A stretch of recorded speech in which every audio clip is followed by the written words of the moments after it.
Hey everybody, I hope you're having a fantastic day. This is a collection of Ryobi tools that I bought for $10 or less, and I thought we'd spend a little time going over them. So this is a video that I've wanted to make for such a long time, and I talk about cheap Ryobi tools all the time. I just got done talking about it on a Simple Electronics podcast, but what made me actually decide to film this video was that I found this new old stock Ryobi fan for $8 in the package. So I thought we'd open it up.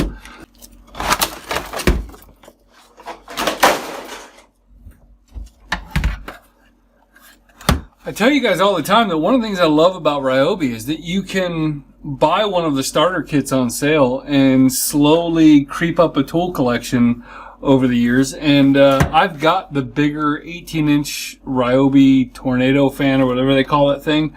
And I've given away several of them that are this size, but in the newer green style, for gifts. But this is the first time I've ever owned this one, and I think it's pretty cool. I have no idea how old this thing is. Let's see if there's a sticker on it. There is. It doesn't say a manufacture date, but I don't hate this design. I think it's kind of cool. You can tilt it. I kind of like that for being by my desk. Let's grab a battery. Does it chooch? Oh yeah. Wow. That's pretty good. Now, I feel like LGR smelling the 90s. But this thing is very sweet. I'll have to look this up and find out when the P3300 was made. Now, what I've noticed about this is that it says right here to recharge the battery after approximately 5 hours of use. Now, that is very interesting to me because this came out in the age of the NiCad batteries, and this should run 4, 5, 6, 8 times longer than the NiCad. Now, the big fan that I have will run for 3, but that would make me think that this thing would be possible to run for something like, 15 hours, 20 hours on a single charge, and that sounds pretty interesting to me. So I am very happy with my $8 purchase. Now, speaking of things that I bought at a flea market, I have bought not one, but 2 of these. And this one is the one that's in worse condition. The quick version of the story is I was in Alaska and I bought the entire mega pack of Ryobi tools for $60. And then when I was leaving, I just didn't have enough room to bring this miter saw home. And so I was really sad, but I wound up leaving in Alaska, giving it to a friend. And then it wasn't a week or 2 later that I was in Florida and I found this same saw at a flea market. And so I paid $10 for this particular model. Let me slide my camera out here. It's a slightly better view. This one has the junky blade on it at the moment. I do have a Diablo blade for it. This saw is really good. Believe it or not, you wouldn't expect it to be, but it's very good for trim. When I'm trimming out a house, especially if it's something I'm going to caulk, I will carry this thing around, and it's just so fast, so much faster even than a hand miter box, or definitely faster than getting up and walking back and forth to my miter station. And so I love that for this. I also have my main miter saw set up in my garage, and so this one stays in the shop. So I've got a little workbench outside, and if I need to, cut a couple 2x4s or something like that, this is actually my go-to saw. Now, I will say I've owned a lot of the blue miter saws that Ryobi made, and I hated every single one of them. But this one, for what it is, I wouldn't use it as my everyday primary miter saw, but for what it is, this thing is fantastic. And if you find it for, I'd say $40 or less, pick it up in a heartbeat because it is a great saw. So I have sort of a love-hate relationship with this one. This is my first one, then I have a second green one that I'm using to put panel adhesive on a school bus. And it's a very cool tool. As you can see, it's been heavily used. So what do I like about it? I like that it's hand-saving, and it's really great for just getting a lot of adhesive out pretty quickly. The problem is it's not a very precise tool. There may be some people out there who can lay down a perfect bead of silicone with this, but I am not that person. So for me, I use this thing primarily for adhesive, for putting the adhesive on the back of panels, for flooring adhesive and things like that. The one downside with that is that this is made to use these 9 and 10 ounce tubes, where when you're doing adhesive in bulk, it's a lot cheaper to buy it in the 30 ounce tube. So it's kind of a mixed thing. It's not really good for precise work, and it's great for adhesive, but you're going to spend more for the adhesive because you have to use the smaller tubes. I do love that it's got adjustable speed. It has the little poker thingy in here, and will just run forever on a battery. It's a great tool. It just has a limited use in my scenario.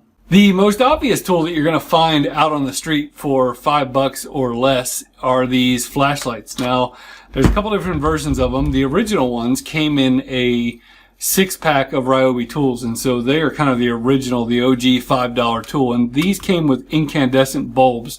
This is one that I picked up and gave to Kowalski Does. But I thought I'd have a blue one here. My wife also has one in her classroom. This is a later model green one that was also $5 at a yard sale. Now, this one is the newest one, and I got this for $5 at Direct Tools. But what I've done with these is, because I live in an area that has a lot of hurricanes and the occasional power outage, on AliExpress you can buy replacement bulbs for these that will convert the incandescent to LED and give you a lot longer battery life. So little by little, I'm swapping out the bulbs to get rid of the incandescents and put the LEDs in. They're not quite as bright. If you look at them, this one over here with the incandescent is a little brighter and a little broader, but this one gives you a lot better battery life. So I do keep this one with an incandescent, but the rest of them all have LEDs. So this is another tool that is super common to find, and one of the reasons why you can find these so cheap is when they first came out, they were absolute garbage, and they had 2 problems with them. The first one was that the blade that came with this kit was horrendous. And on top of that, to compound matters, the NiCad batteries just didn't have enough chooch to even cut a 2x4 with them. But since the advent of the lithium-ion batteries and aftermarket blades such as this Avanti or this Diablo blade, these saws went from being useless to extremely useful. In fact, if I'm in a smaller vehicle, a lot of times I'll keep one of these in my trunk in case I have to cut down a piece of wood from Home Depot or something like that. They're just super handy to have around, super portable, and they work really well. This one was $5.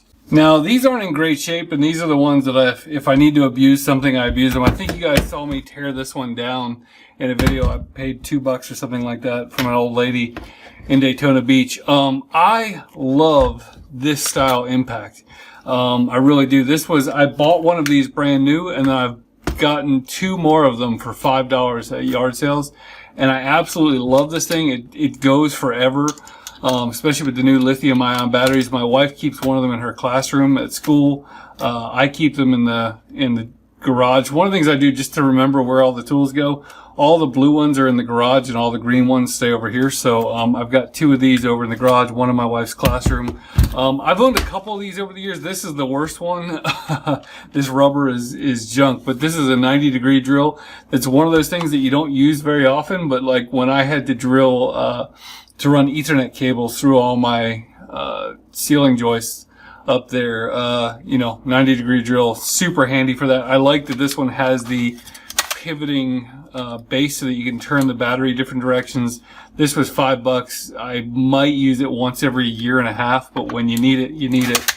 And then these, I mean, you can pick these up all day long. They are crazy heavy, but they just, they run forever. I've never broken one of these things. The next set of tools that you'll find really common in the $5 price range are this Tough Sucker 18-volt wet dry vac, and it is just okay. I give a lot of these away. I keep one of them because every once in a while I use it, but it's adequate, nothing fancy, but it is nice to have a little bit of a wet dry vac and all that, but I barely ever use this. I do use these all the time, and this one is fairly beat, but still working fine, still holds the blade. I've gotten at least 3 or 4 of the blue ones, and I've got this green one, and I have one green one that I bought new, and they're just fantastic. Now, if I'm doing real demolition, I use my DeWalt corded one, but for the most part, if I'm cutting out a few studs or doing something like that, this is a great tool. Love it. So I do have one of the newer blowers, but I was able to find this one at a yard sale a while ago for $5. And I do use this a little bit for blowing off our sidewalks and things, but the main thing I use this for is for blowing out sawdust.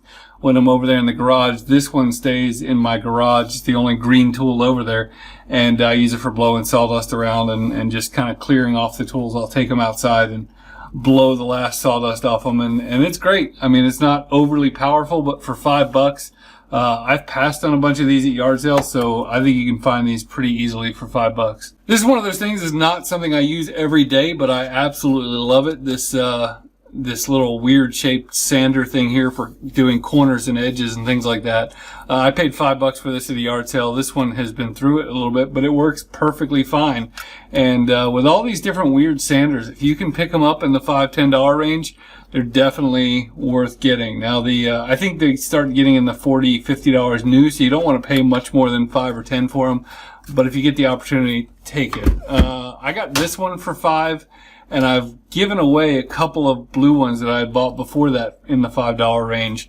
But these are nice. They have one big downside, and that is that if you leave a battery on this thing, it's got a parasitic drain that will kill the battery even when the power of this thing's off. So the last type of tool that I've bought in the $5 and $10 range, this particular one was $5. This is the Ryobi brad nailer, and I would say it's just okay. It could use a little bit more power. In fact, I'm thinking about taking this thing apart, maybe lubing it and seeing, I'd say 8 out of 10 times it's going to sink the nail, but those other 2 are a little annoying. So, it's fine. There's a T50 stapler I'd like to have that's in the same range. I paid $5 for this. It has adjustable power. You don't really need it. You pretty much just keep it on full power. But these things it's handy to have around. Not my favorite Ryobi tool, but battery operated nailers are so expensive, and Ryobi was ahead of the game on them. So they have some older ones out there that you can get, and you can get them cheap. And as long as you test it beforehand, they're pretty dang good. So that is my $10 and under Ryobi tool collection. Now, I have some new stuff. I have some other brands in corded power tools and all that kind of stuff. But one of the things I love about Ryobi is just that you can accumulate this stuff and buy some of these specialty tools and even give them away because they're cheap enough to do that. And, I don't think twice about using any of these things when I'm renovating houses.